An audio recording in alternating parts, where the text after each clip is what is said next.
অনেক সময় আমরা কাউকে অপমান করার জন্য বলি ওর বাস্তব জ্ঞান নাই। কিন্তু কখনো কি ভেবে দেখেছি বাস্তব জ্ঞান আসলে কি? বাস্তব জ্ঞান বই পড়ে পুরোপুরি শেখা যায় না। এটা আসে জীবন থেকে, অভিজ্ঞতা থেকে, ভুল থেকে, মানুষকে বুঝতে শেখা থেকে। যে মানুষটা আজ ভুল করছে হয়তো সে এখনও শিখছে।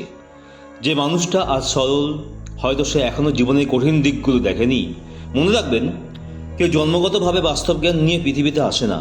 সময়, পরিস্থিতি আর সংগ্রাম মানুষকে বাস্তববাদী করে তোলে। অনেক শিক্ষিত মানুষও বাস্তব জ্ঞানহীন হতে পারে, আবার কম শিক্ষিত একজন মানুষ জীবনের অভিজ্ঞতায় অনেক বড় সিদ্ধান্ত দিতে পারে। তাই কাউকে বাস্তব জ্ঞান নাই বলে ছোট করার আগে ভাবুন, হয়তো সে এমন একটি পথের যাত্রী যে পথে আপনি অনেক আগেই হেঁটেছেন।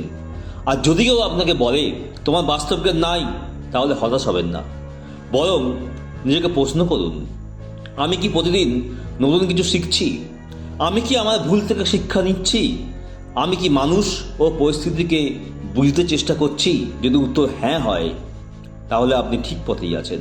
কারণ বাস্তব জ্ঞান একদিনে তৈরি হয় না, এটা ধীরে ধীরে গড়ে ওঠে জীবনের প্রতিটি অভিজ্ঞতার মাধ্যমে। নিজেকে উন্নত করুন, অভিজ্ঞতা সংগ্রহ করুন, মানুষের কথা শুনুন, বাস্তবটাকে গ্রহণ করুন। একদিন যারা বলেছিল তোমার বাস্তব জ্ঞান নাই, তারাই আপনার সিদ্ধান্তের প্রশংসা করবে। জীবন একটি বিদ্যালয়, আর প্রতিটা অভিজ্ঞতা একটি নতুন শিক্ষা। তাই শেখা বন্ধ করবেন না, কারণ বাস্তব জ্ঞানই মানুষকে সফলতার পরে সবচেয়ে শক্তিশালী অস্ত্র দেয়।